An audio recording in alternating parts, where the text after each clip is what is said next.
Саламатсыздарбы урматтуу телекөрүүчүлөр. Бүгүн биз сиздер менен ушак айыңдар, аларды токтотууга болобу, алдын алууга болобу деген темада сөз козгойбуз.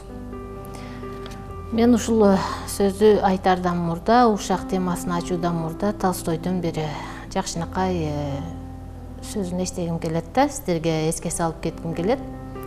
Ал айтып атат да, эң мыкты адамдар жаңы идеяларды, ал эми эстүүлөр окуяларды, ал эми эси жоктор болсо элдер менен адамдарды талкуулашат экен. Талкуу бул негизи эки жандан көп адамдын ортосунда жүрүүчү талкуу, сөз.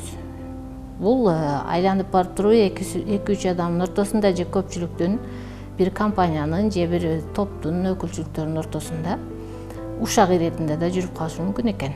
Ушак жүрүп калат. Ушак пайдалуу, пайдасыз болуп дагы бөлүнөт. Мисалы, пайдалуу ушак дегенде эки адам отуруп алып же көптөгөн адамдардын ортосунда кайсы бир нерсени талкуу кылышат. Азыр өзүңүздөргө белгилүү соц тармактарда, инстаграмдарда ушак айымдар аябай көп айтылууда. Анын негизи барбы, негизи жокпу, бирок деген экен, болуптур имиш деген сөздөрдүн натыйжасында ушак айланып кетет.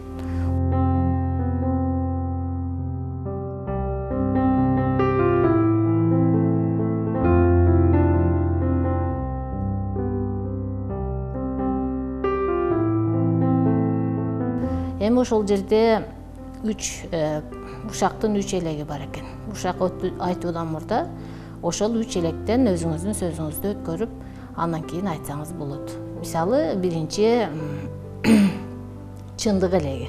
Сиз сүйлөп жаткан сөздүн далили барбы же жокпу? Ал чындыкка кошо кошпойбу? Аны айтуунун кажети барбы жокпу? Экинчи, жакшылык элеги. Ошол сиз кимдир бирөө туурасында ушак сүйлөп жаткан учуруңузда сиз ойлонуп көрүңүз, ошол сиз сүйлөп жаткан ушактын ал адамга жакшы жагы барбы жокпу, же зыяны тиеби? Үчүнчүсү болсо пайда элеги. Сиз ошол электен өзүңүздүн сөзүңүздү өткөрүп жатканда, сиз сүйлөп жаткан ушакты уккан адам ал ушактан өзүнө пайда алабы же жөн эле убактысын коротобу?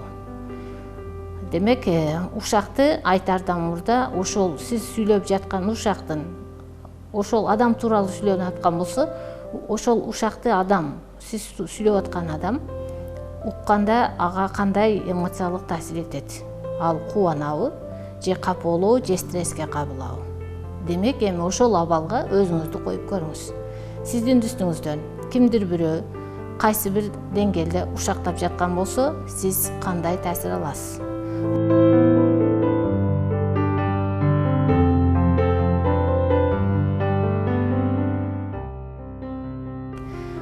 Ушактын ордуна кандайдыр бир кеңештерди, сунуштарды, жакшынакай ой пикирлерди, идеяларды жаратуу бул инсандын акыл эсинин, ой жүгүртүүсүнүн өнүккөндүгүнөн кабар берет экен. Дагы айтарым, жакшы адамдар жаңы идеяларды талкуулашат, эстүүлөр, окуяларды талкуулашат. Ал эми эси жок адамдар болсо, адамдарды, элдерди талкуулашат.